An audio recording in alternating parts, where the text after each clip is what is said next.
안녕하세요. 칠기조 날입니다. 오늘 소개할 책은 걱정이 많아서 걱정인 당신에게, 지은이는 한창호, 발행은 정민미디어입니다. 세상에는 두 종류의 사람이 있습니다. 걱정하는 사람과 걱정이 없는 척하며 살아가는 사람. 사실 걱정으로부터 해방되기란 쉽지 않죠. 사람은 감정을 지닌 동물이기 때문입니다. 감정은 개개인에 따라 상태의 차이가 다르게 나타나는데, 이는 후천적 노력으로 감정을 얼마든지 조절할 수 있다는 것을 의미합니다. 인간의 감정은 폭넓은 스펙트럼을 지니고 있습니다. 이 책은 수많은 감정 중에서도 우리를 유독 지치고 힘들게 하는 6가지 감정, 즉 불안, 외로움, 분노, 무기력, 열등감, 우울의 정체를 밝히고 그것들을 조절하는 방법을 총 6장에 걸쳐 알려주고 있습니다. 루소는 이성이 인간을 만들어낸다면 감정은 인생을 이끌어간다 라고 하였습니다. 인간이란 한정된 시간 속을 살아가는 존재로서 가치 있는 생을 살아가고 싶다면 소모적인 감정 낭비를 줄여야 합니다. 감정이 이끄는 대로 끌려갈 것이 아니라 행복하게 살아갈 수 있도록 적절히 조절해야 하는 것입니다. 자, 그럼 지금부터 잠시 책 속으로 들어가 보겠습니다. 오늘도 책 읽기 좋은 날과 함께 좋은 시간 보내세요. 구독, 좋아요는 사랑입니다.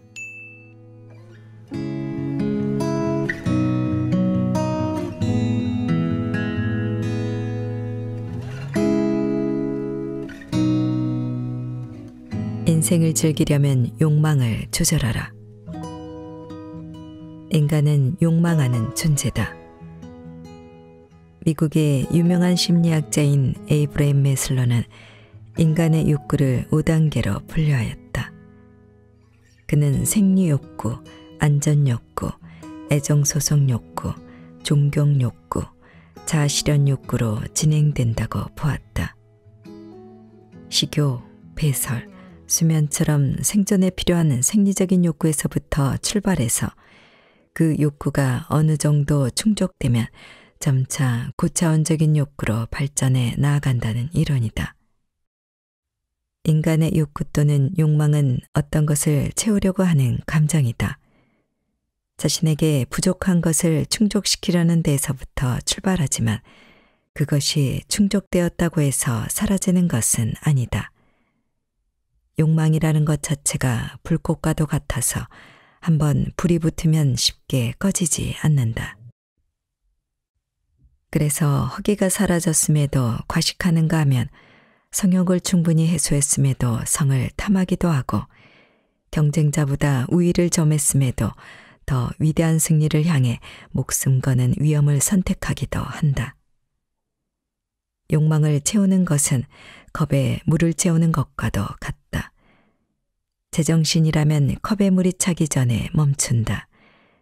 컵에 물을 채우는 행위가 자연스러운 욕망이라면 넘쳐 흐르는데도 계속 물을 따르는 행위는 허황된 욕망이라 할 수 있다.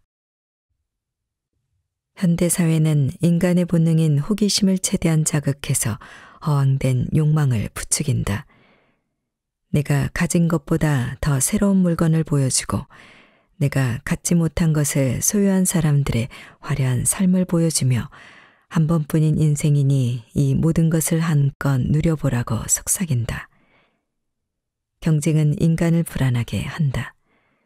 승부욕이 강하면 강할수록 불안감도 커진다. 못 가진 자들은 열심히 일해도 끝내 갖지 못하게 될까봐 불안하고, 적당히 가진 자들은 더 많은 것을 갖지 못해서 불안하고, 많이 가진 자들은 누리고 있는 특혜가 신기루처럼 사라져버릴까봐 불안하다. 세상에 거저 주어지는 것은 없다. 욕망을 채우려면 그에 따른 대가를 지불해야 한다. 욕망만 따르다가는 인생을 제대로 즐겨보지도 못한 채 욕망의 노예가 되어서 생을 마감해야 한다. 그렇다면 어느 정도의 욕망을 추구하는 게 좋을까? 우리는 컵에 물을 따를 때 목마름의 정도를 무의식 중에 감안한다. 갈증이 심할 때는 컵에 가득 따르고 적당히 갈증이 날 때는 반만 따르고 입안이 건조해서 살짝 죽이고 싶을 때는 3분의 1만큼만 따른다. 성인이라면 자신의 인생관 내지는 가치관을 돌아볼 필요가 있다. 나의 갈증을 해소시키기 위해서는 어느 정도 욕망이 필요하며 그 이상의 욕망은 불필요한 허황된 욕망이라는 사실을 자각하고 있어야 한다. 무조건 다다익선을 부르짖다가는 끝모를 욕망의 소용돌이 속으로 휘말려서 아까운 인생을 탕진하게 된다. 경제학 용어 중 풍요 속의 빈곤이라는 말이 있다. 부유한 사회에서는 소비보다 저축을 선호하는 경향으로 말미암아 이용 가능한 자원과 생산 설비를 충분히 가동하지 못함으로써 물질적 빈곤을 느끼는 현상을 말한다. 우리의 삶 역시 비슷하다. 지나치게 많은 것을 가지려다 보면 일하는 시간이 늘어나는 반면 자유시간이 줄어든다. 또한 감각이 둔화되어서 물질에 대한 만족도나 삶에 대한 만족감도 줄어든다. 과거와 달리 욕망을 충분히 충족시킬 능력이 있음에도 사용하지 않고 저축함으로써 오히려 욕망의 갈증을 느낀다. 17세기 스페인의 작가이자 현자였던 발타사르 그라시아는 욕망에 대해 이렇게 경고했다. 일단 욕망의 소나기에 사로잡히면 몸의 기능이 쇠약하게 될 때까지 빠져나갈 수 없게 된다. 욕망을 적당히 탐할 때 인생이 즐겁다. 잔에 물이 적당히 채워졌다면 이제 그만 욕망의 주전자를 내려놓아라. 그 순간 당신의 가슴을 옥죄던 불안감도 신기루처럼 사라진다. 걱정에 대한 관점 바꾸기. 불안은 여러 얼굴로 우리를 찾아온다. 그중 가장 흔하고 가장 대표적인 불안이 근심, 걱정이다. 걱정은 여러 형태를 지니고 있고 대처 방안도 다양하다. 80세의 노인이 언제 일어날지 모르는 핵전쟁에 대비해서 지하 벙커를 파고 갓 입사한 청년이 퇴직할 경우에 대비해서 미리부터 제2의 직업을 물색하는가 하면 시한부 인생을 선고받은 사람이 회사로 돌아가 눈앞의 일을 처리하기 위해서 야근을 자처하기도 한다. 걱정을 해서 걱정이 없어지면 걱정 없겠네라는 티베트 속담이 있다. 걱정을 끌어안고 있으면 그래도 무언가를 하고 있다는 생각에 다소나마 마음의 위안을 얻을 수 있다. 그러나 걱정 자체가 해소되지는 않는다. 작가 어니 젤린스키는 느리게 사는 즐거움에서 걱정에 대해 이렇게 말한다. 절대로 발생하지 않을 사건에 대한 걱정이 40%, 이미 일어난 사건에 대한 걱정이 30%, 별로 신경 쓸 일이 아닌 사소한 것에 대한 걱정이 22%, 우리가 바꿀 수 없는 사건에 대한 걱정이 4%이고 우리가 바꿀 수 있는 사건에 대한 걱정은 고작 4%뿐이다. 즉, 우리가 하는 걱정의 96%는 불필요한 걱정인데 인생의 대부분을 불필요한 걱정을 하며 마음의 평화나 기쁨도 잃은 채 살아간다는 것이다. 탈무드에서도 인간은 앞날을 미리 알 수 없는 동물이니 미리 걱정하지 말라고 충고한다. 미래를 전혀 예측하지 못하는 탓에 그나마 즐겁게 살아가는 거라며 사실 우리는 실제보다 인간이라는 동물을 과대평가하고 나 자신의 능력 또한 실제보다 과대평가를 하는 경향이 있다. 하지만 그것은 주관적이고 감정적인 평가일 뿐 객관적이고 이성적인 평가는 아니다. 비록 인간이 다른 동물에 비해서 유독 전두엽이라는 부위가 활성화되어서 미래를 계획하고 생각하고 공감하는 능력이 발달해 있지만 미래를 아는 것은 불가능하다. 기술 발달에도 불구하고 주식시장을 정확히 예측하는 사람은 없다. 세상은 눈에 보이지 않지만 인과관계가 복잡하게 얽혀 있기 때문이다. 따라서 수많은 데이터를 축적하고 있는 인공지능조차도 미래를 정확히 예측할 수 없다. 인간은 지구에 생존하고 있는 동물 중 가장 뛰어난 지적 능력을 지녔다. 하지만 유감스럽게도 예언자로서의 능력은 젬병이다. 전두엽이 지닌 진정한 능력은 예언가적인 능력이 아니라 예측할 수 없는 일들이 발생했을 때 피드백을 통해서 실수나 시행착오를 바로잡은 뒤 질서를 부여하고 관리하는 능력이다. 즉 우연히 발생한 일을 필연으로 만드는 능력이라 할 수 있다. 그리스의 철학자 에피테토스는 인간을 불행하게 하는 것은 사물 자체가 아니라 그것을 바라보는 방식이다 라고 했다. 자유로운 인생을 살고 싶다면 걱정에 대한 관점 자체를 바꿔야 한다. 인간은 미래를 예측할 수 없으며 걱정은 불안만 가중시켜서 가뜩이나 짧은 인생을 더욱더 짧게 만들 뿐이라는 사실을 인정하고 받아들여야 한다. 아무리 멋진 날개를 가졌을지라도 웅크리고 있어서는 하늘을 날 수 없다. 나비는 뉘에고치를 벗어야 하고 새들은 껍질을 깨고 세상 밖으로 나와야 비상할 수 있다. 자유로운 삶을 살고 싶다면 쓸데없는 걱정은 제거하고 홀가분한 마음으로 세상을 바라봐야 한다. 근심 걱정에 대한 관점만 바꿔도 삶이 훨씬 즐거워진다. 거울을 볼 때마다 활짝 웃기. 거울은 먼저 웃지 않는다. 일본의 유명한 만담가인 우스미 게이코의 좌우명이다. 내가 먼저 웃지 않으면 다른 사람도 웃지 않으니 내가 먼저 웃어야 한다는 뜻을 함축하고 있다. 거울은 보이는 그대로 비춘다. 우리가 사는 세상도 거울과 닮았다. 내가 웃으면 웃고, 내가 찡그리면 찡그리고, 내가 울면 세상도 운다. 즐겁게 인생을 살고 싶다면 먼저 웃어야 한다. 하지만 살다 보면 화낼 일은 많아도 웃을 일은 그리 많지 않다. 지구는 둥글지만 세상은 둥글지 않기 때문이다. 세상에는 불공평한 일이 너무 많다. 그래서 철없는 아이들은 하루에 400번이나 웃지만 어른들은 고작 해야 15번 웃을 뿐이다. 나이를 먹으면 마음속 즐거움이 사라지고 그 자리에 알 수 없는 불안이 대신한다. 여러 이유가 있겠지만 그중 하나는 웃음을 잃어버렸기 때문이다. 마음의 여유가 곧 삶의 여유다. 설령 눈 씻고 찾아봐도 웃을 일이 없더라도 의도적으로 웃어야 한다. 웃어야만 재미있고 지루한 인생에서 탈출할 수 있다. 행복하기 때문에 웃는 것이 아니라 웃기 때문에 행복해지는 것이다 라고 하지 않던가.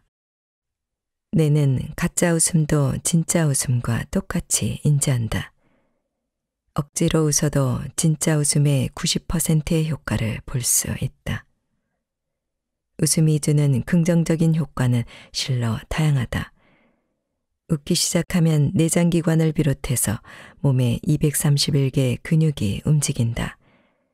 혈액순환을 원활히 해서 심장병에도 좋고 고혈압이나 스트레스를 낮추며 특히 편두통에 효과적이다. 또한 인체 면역력을 높여 질병을 막아주고 엔도르핀이나 옥시토신 등과 같은 신경 전달 물질의 분비를 촉진해서 짧은 시간에 기분을 전환시켜주고 불안감을 감소시켜 숙면에도 도움이 된다. 인도에서는 오래전부터 웃음요법이라고 해서 요가, 명상과 함께 육체적 질환을 치료하고 영혼을 맑게 하는 수단으로 사용해 왔다. 과학자들의 연구에 의하면 1분 동안 큰 소리로 웃으면 10분 동안 유산소 운동을 한 것과 같은 효과를 볼 수 있다고 하니 웃음이야말로 신이 준 멋진 선물이 아니겠는가.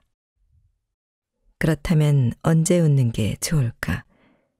익숙해질 때까지는 상당히 어색하겠지만 일정한 시간을 정해놓고 웃는 것도 하나의 방법이다. 마치 일하다 잠시 휴식을 취하는 것처럼 1시간이나 2시간에 한 차례씩 소리내어 웃으면 인생이 가벼워지고 하루가 즐거워진다.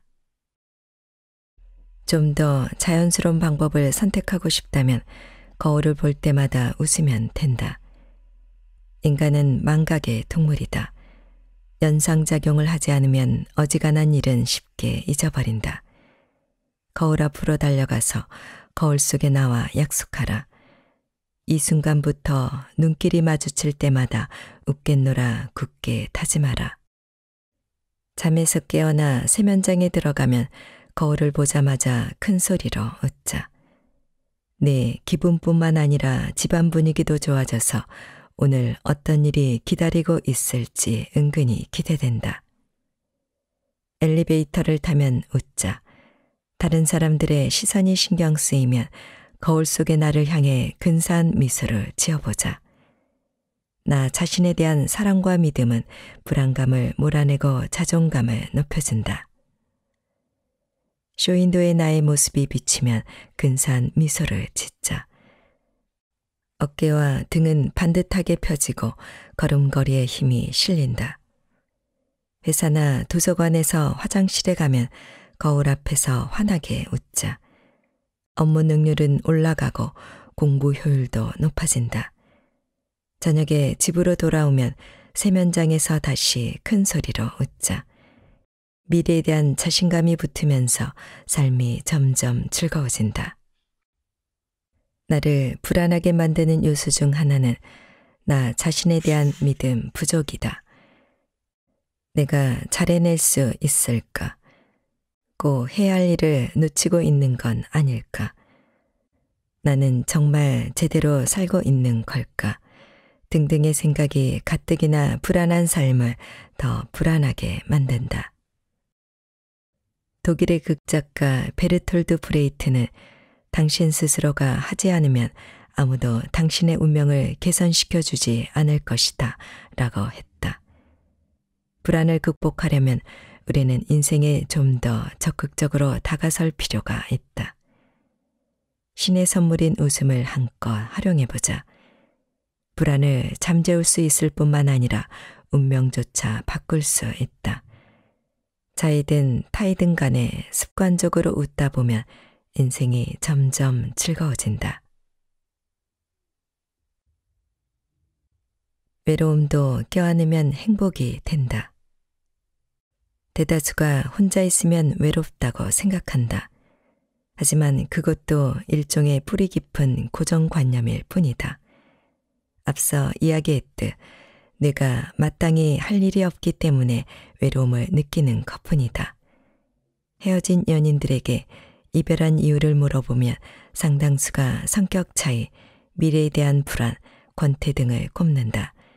그 이면을 꼼꼼히 살펴보면 혼자 지내는 것보다 마음이 편하지 않아서라는 뜻이 숨어 있다.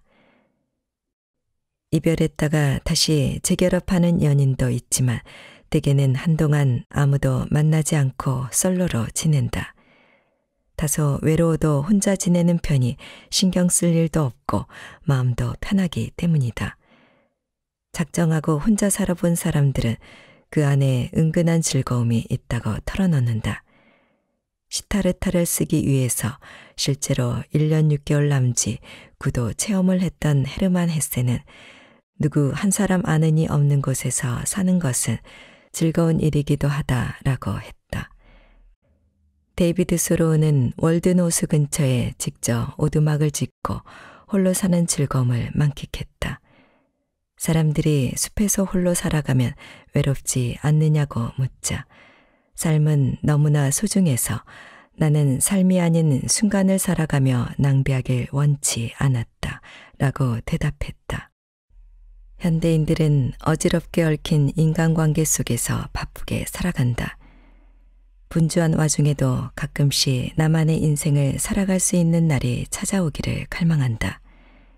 그러나 정작 그런 순간을 맞으면 외로움에 압도당해서 과거의 삶을 그리워하거나 되돌아가려고 몸부림을 친다.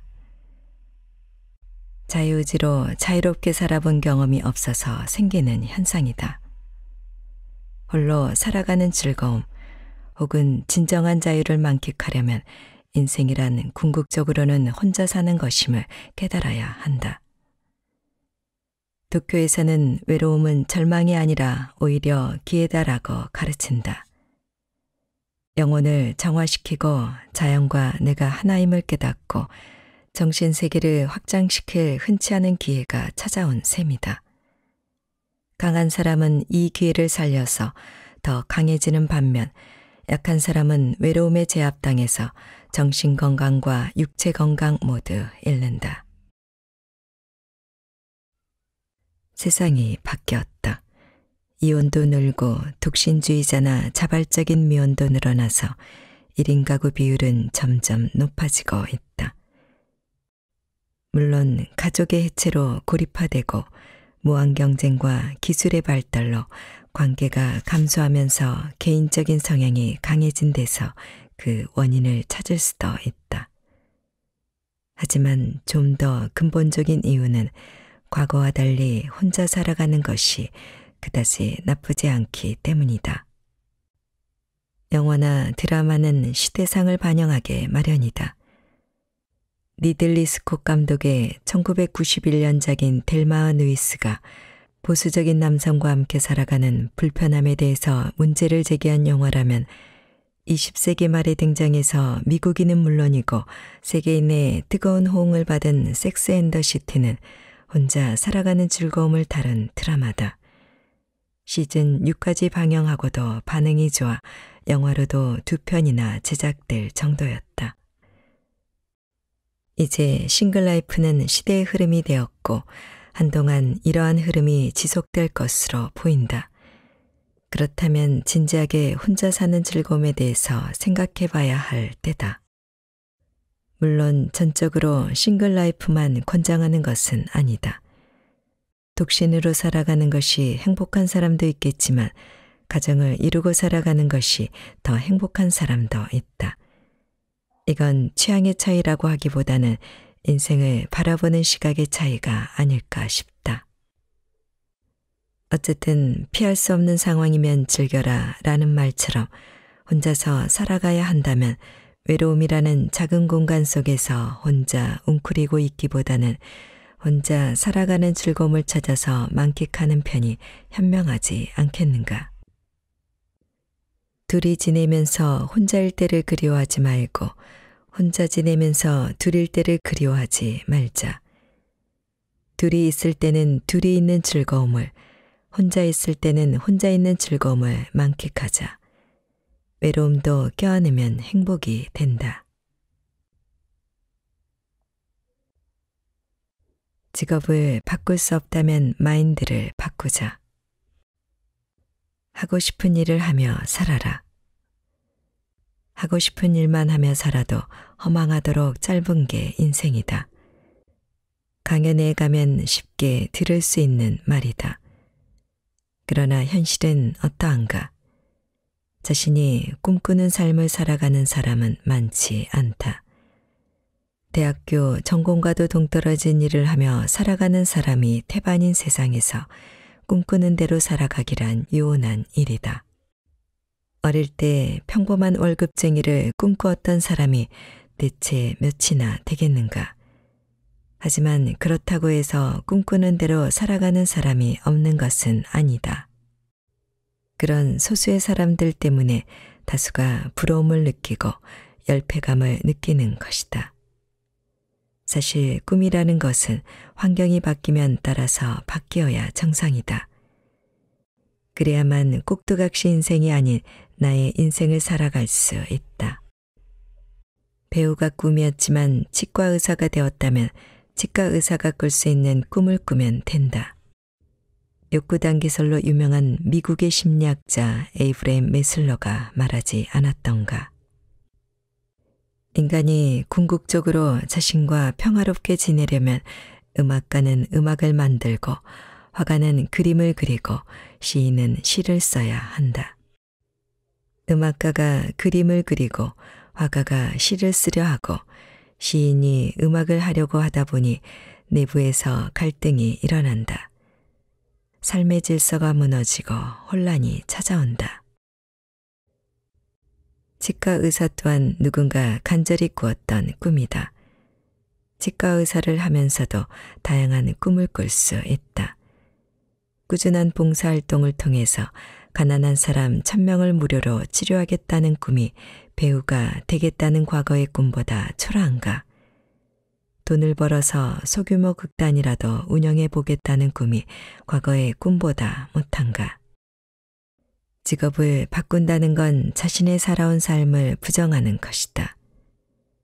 지난날이 무가치하거나 부도덕한 삶이었다면 새로운 출발을 하는 것도 하나의 방법이다. 그러나 비록 시행착오를 겪었지만 나름대로 열심히 살아온 삶이라면 그 자체를 인정할 필요가 있다. 한 번뿐인 인생인데 하고 싶은 대로 하고 살면 얼마나 좋겠는가. 하지만 그렇게 되려면 여러 조건이 맞아떨어져야 한다. 세상 일 가운데 열의 7은 내 뜻대로 흘러가지 않는다. 세상이 공평하지 않다는 사실과 세상은 내 뜻대로 흘러가지 않는다는 사실을 인정해야 한다. 진인사 대천명을 가슴에 새기고 주어진 일에 최선을 다하고 하늘의 뜻을 기다린다는 마음으로 살아가면 결과에 크게 연연해하지 않게 되며 마음도 한결 편해진다. 현실적으로 직업을 바꿀 수 없는 환경이라면 마인드 자체를 바꿔야 한다. 인간은 누구나 머릿속에 이상의 나를 갖고 있다. 현실의 나보다 잘생겼고 여러모로 뛰어나며 성격도 좋다. 우리는 모두 이상의 나와 가까워지기 위해 노력하고 그런 과정을 통해 인간적으로 성숙해지기도 한다. 그러나 이상의 나와 현실의 나 사이에 간격이 지나치게 벌어지면 우울증, 열등 콤플렉스, 무기력 등과 같은 문제점이 발생한다. 언제까지 꿈만 먹고 살 수는 없는 법이다. 현실적으로 이상의 나를 수용할 수 없는 상황이라면 마인드 자체를 바꾸자. 좀 더 접근 가능한 이상의 나를 세워보자. 그래야만 현재를 충실하게 살아갈 수 있다. 나만 행복하게 살 수는 없다는 생각으로 불우하고 병든 이웃을 위해 헌신적인 삶을 살았던 알베르트 슈바이처는 이렇게 말했다. 성공이 행복의 열쇠가 아니라 행복이 성공의 열쇠다. 자신의 일을 진심으로 사랑하는 사람이라면 그는 이미 성공한 사람이다. 가장 행복한 사람으로 찬양받을 만한 사람은 가장 많은 사람을 행복하게 해준 사람이다. 여기저기 기웃거리지 말고 눈앞에 놓여있는 자신의 일을 사랑하자. 그 안에 그토록 찾아 헤매는 행복이 깃들어 있다.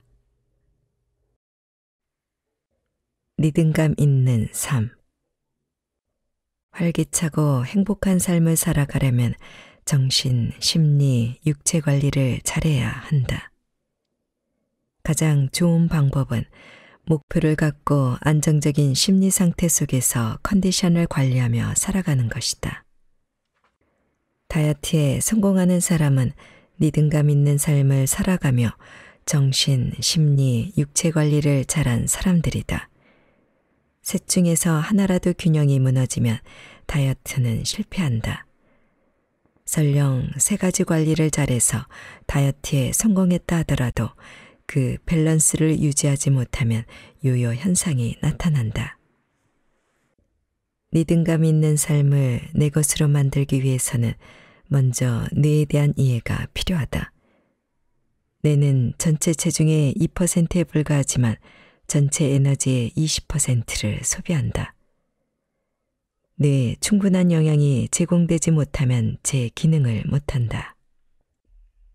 또한 뇌는 우리가 깨어있을 때나 잠들 때나 쉬지 않고 정보를 처리한다. 수면을 취하는 동안 깨어있을 때 흡수했던 수많은 정보를 분류하고 저장한다. 장기 기억 장치에 보관할 것은 보관하고 미완의 일들은 단기 기억 장치에 넣어두고 걱정이나 고민 등은 다양한 방법을 통해서 적절한 해결책을 찾는다.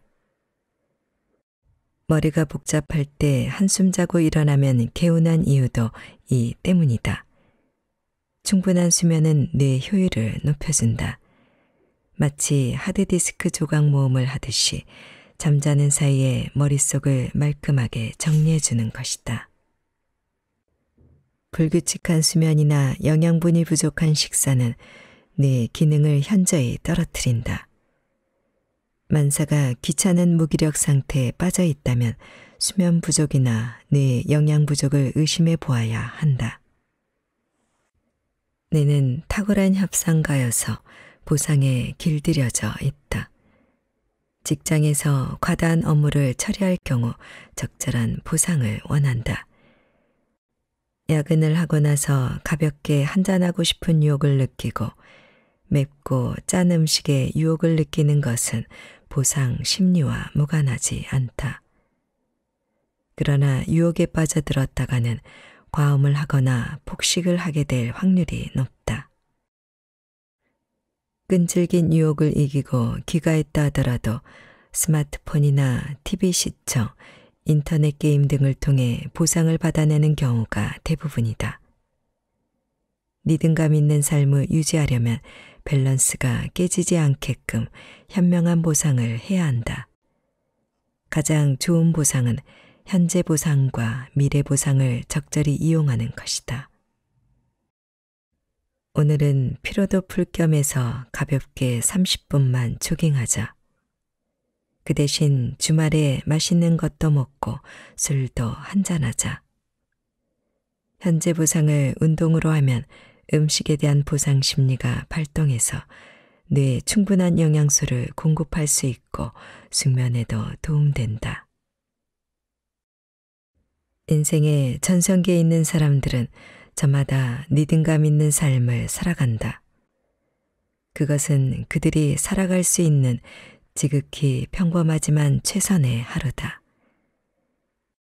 리듬감을 잃어버리는 순간 삶은 아기가 맞지 않는 마루짱처럼 삐걱거리고 급기야 불안과 함께 슬럼프가 찾아온다. 아리스토텔레스는 말했다. 반복적으로 행동하는 것이 바로 인간이다. 그러므로 탁월함은 행동이 아니라 습관이다. 무기력에서 벗어나 탁월한 능력을 발휘하고 싶다면 리듬감 있는 삶을 살아야 한다.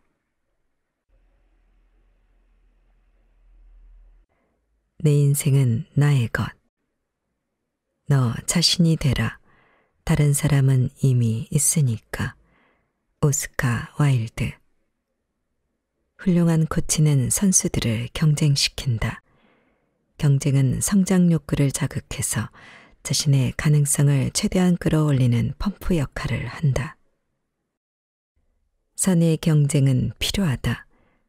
스트레스를 불러오기도 하지만 적당한 스트레스는 삶에 활력을 준다. 그러나 도에 지나친 경쟁의식은 극심한 스트레스를 불러와 몸의 균형을 허물어뜨린다. 또한 승리를 위해서는 수단과 방법을 가리지 않게 되어 불법 행위마저 자행하게 만든다. 열등 콤플렉스는 경쟁과 비교의 산물이다. 잘하든 못하든 나 자신을 있는 그대로 인정하고 나만의 방식으로 인생을 즐길 필요가 있다. 한국인들은 경쟁에 길들여져 있다. 대다수가 누군가의 손에 이끌리거나 사회의 흐름에 떠밀려서 인생을 살아간다. 자신의 삶을 살아가는 것이 아닌 다른 사람이 살고 싶어 했던 인생이나 사회가 권하는 인생을 대신 살아간다. 온갖 스트레스와 콤플렉스에 시달리면서 꼭두각시 인생을 살면 훗날 반드시 후회한다. 그동안 잘 살았다는 느낌이 드는 게 아니라 한 번뿐인 인생을 탕진했다는 느낌이 강하게 들기 때문이다. 나만의 인생을 살기 위해서는 먼저 전반적인 인생 계획을 세워야 한다. 경제학자 메이벨 누컨버는 이렇게 말한다. 문제는 목적지에 얼마나 빨리 가느냐가 아니라 그 목적지가 어디냐는 것이다. 현재 나이는 중요하지 않다. 중요한 것은 내 인생을 살겠다는 의지다. 먼저 전체적인 그림을 그린 뒤 당장 할 수 있는 것부터 하나씩 실천해 가자. 다른 사람의 시선 따위는 무시하라. 날 이상하게 보지는 않을까, 싫어하지는 않을까, 왕따시키지는 않을까 걱정하지 마라. 내 인생을 내가 살아가는데 왜 남의 눈치를 봐야 하는가? 조금은 삐딱하게 살아도 괜찮다. 삐딱하게도 살아봐야 반듯하게 산다는 것이 어떤 의미가 있고 어떤 가치가 있는지를 안다. 조금은 외로워도 괜찮다. 외로움이 뭔지 알아야 함께 있는 사람의 소중함을 안다. 좋은 사람 증후군 같은 것에 붙잡히지 마라. 내 인생을 살아가다 보니 좋은 사람이라는 소리를 들으면 좋지만 좋은 사람이 되기 위해서 인생을 땀 흘리며 살지는 마라. 결국 남는 것은 좋은 사람이라는 허울 뿐이다. 슈퍼맨 증후군에서 벗어나라. 힘에 벅찬 업무를 혼자서 다 해내려고 끙끙대지 마라. 다 해낼 수도 없지만 설령 다 해낸다고 해도 더 많은 업무가 기다리고 있다. 못할 것은 못한다고, 일이 많으면 많다고 솔직히 인정하라. 완벽주의자가 되려 노력하지 마라. 우월 콤플렉스에 빠져서 허세와 오만으로 가득 찬 사람들이 간혹 완벽주의자가 되려고 시도한다. 인간은 불완전한 존재다.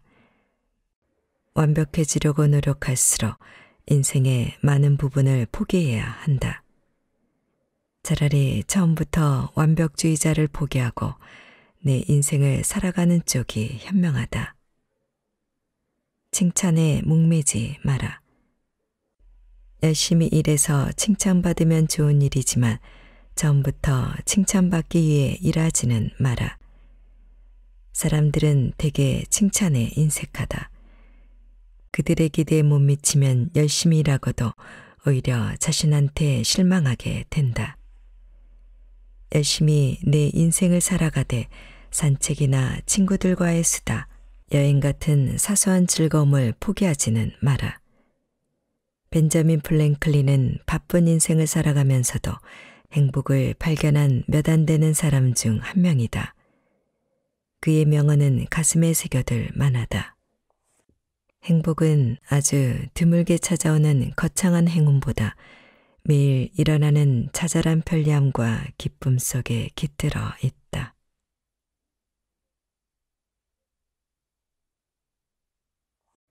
감사하는 마음 속에 행복이 있다. 감사하는 마음을 지닐 때 내부에 초점을 맞추던 경향이 외부에 초점을 맞추는 경향으로 바뀌고 세상이 그동안 자신에게 도움을 주었던 점을 깨닫게 됩니다. 제니스 캐플런의 감사하면 달라지는 것들 중에서 감사하면 달라지는 것들은 저자가 1년 동안 직접 감사일기를 쓰는 감사 프로젝트를 통해 느꼈던 긍정적인 변화를 수록한 에세이다. 학자, 교수, 의사, 철학자 등 전문가의 조언을 얻어 감사가 인생에 미치는 영향을 과학적으로 분석해서 설득력을 더했다. 저자는 감사 프로젝트를 실천하면서 가족과의 관계도 개선했고 물욕으로부터 벗어날 수 있었으며 스트레스도 줄여나갔다. 실직했을 때마저도 감사하는 마음을 잃지 않음으로써 어려운 시기를 슬기롭게 이겨낼 수 있었다. 감사의 효능에 대해서는 오래전부터 의견이 분분했다. 종교에서 파생된 형식적인 행위라고 보는 시각이 있는 반면 감사라는 행위 자체가 인간의 삶을 변화시킨다고 보는 시각도 있다. 오프라 윈프리도 14년 동안 매달 쓴 칼럼을 묶은 내가 확실히 아는 것들에서 이렇게 말한다. 감사한 마음을 가지면 당신의 주파수가 변하고 부정적 에너지가 긍정적 에너지로 바뀐다. 감사하는 것이야말로 당신의 일상을 바꿀 수 있는 가장 빠르고 쉬우며 강력한 방법이라고 나는 확신한다. 그렇다면 감사는 우리의 삶에 어떻게 영향을 미치는 것일까? 캘리포니아 대학의 로버트 에먼스 교수와 마이애미 대학교의 마이클 맥컬로우 교수는 192명의 학생을 대상으로 공동 프로젝트를 수행하였다. 세 그룹으로 나뉜 뒤 첫 번째 그룹에게는 하루에 5가지 감사한 일들을 적게 하였고 두 번째 그룹에게는 5가지 짜증나는 일을 적게 하였고 세 번째 그룹에게는 감정을 배제한 일상적인 5가지 일들을 적게 했다. 10주간에 걸쳐 진행된 실험 결과 감사일기를 쓴 그룹이 다른 그룹들보다 가장 삶의 질이 높았다. 그들은 감정 및 신체자가 진단지수에서 훨씬 높은 점수를 나타냈는데 정신적으로는 낙천적으로 변했으며 육체적으로도 다른 그룹보다 평균 일주일에 40분 이상 운동을 한 것으로 나타났다. 미국 캘리포니아 주립대학교의 샌디에이고 약학대학의 가정약학 및 공공의학 교수인 폴 밀스 교수는 신부전증 환자 186명을 대상으로 설문조사를 했다. 그 결과 감사하는 마음을 지닌 사람들이 잠도 더 잘 자고 우울한 기분도 덜 느끼고 심장 기능도 좋았다. 또한 일부 신부전증 환자에게 8주 동안 감사일기를 쓰게 했더니 일반 치료자들은 염증 지수가 4% 상승한 반면 감사일기를 쓴 그룹은 22%나 떨어졌다. 이 밖에도 감사가 뇌를 변화시켜서 삶의 질을 높여준다는 연구 결과가 많다. 감사도 넓은 의미에서 보면 긍정 마인드에 포함된다. 긍정 마인드가 인간의 삶 자체를 변화시킨다는 사실을 기억해두자. 뇌과학자들의 최근 연구에 의하면 감사하는 마음을 지니면 뇌하수체 후엽에서 신경 전달 물질인 옥시토신이 분출되어 전전두피질에 전달된다고 한다. 옥시토신은 사랑과 행복 호르몬으로 널리 알려져 있다. 옥시토신으로 왼쪽 전전두피질이 활성화되면 미래에 대해 낙관하게 되고 공감 능력이 높아지며 활력이 생긴다. 우울증을 앓고 있거나 삶이 불안하게 느껴진다면 감사일기를 써보는 것도 좋은 방법이다. 인간은 욕망의 동물이다 보니 좀처럼 만족을 모른다. 타인과 비교하며 살아가기 때문에 삶은 불만족스럽고 자신의 존재 자체마저도 초라하게 느껴진다. 그러다 어느 날 갑자기 찾아온 상실을 통해 비로소 그것을 제대로 누리지 못한 과거를 후회한다. 감사는 자신이 소유하고 있는 것들의 소중함을 깨닫고 그 가치를 의미하는 데서 오는 감정이다. 감사의 감정이 자주 일어날수록 삶의 만족도는 높아진다. 자조론과 인격론의 저자인 스코틀랜드 작가 세뮤얼 스마일스는 이렇게 충고한다. 늘 쾌활하게 생활하고 싶다면 사소한 일에 화내지 말 것이며 비록 작더라도 제 몫으로 온 것에 대해서 만족하고 감사히 여겨라. 감사하는 마음 속에 행복이 있다. 지극히 사소한 일에도 감사하자. 우울한 날들은 먹구름처럼 물러가고 유쾌한 날들이 햇살처럼 내리쬐리니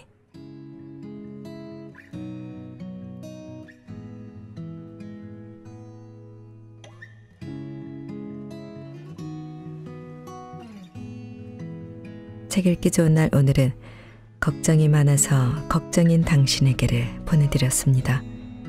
감사합니다.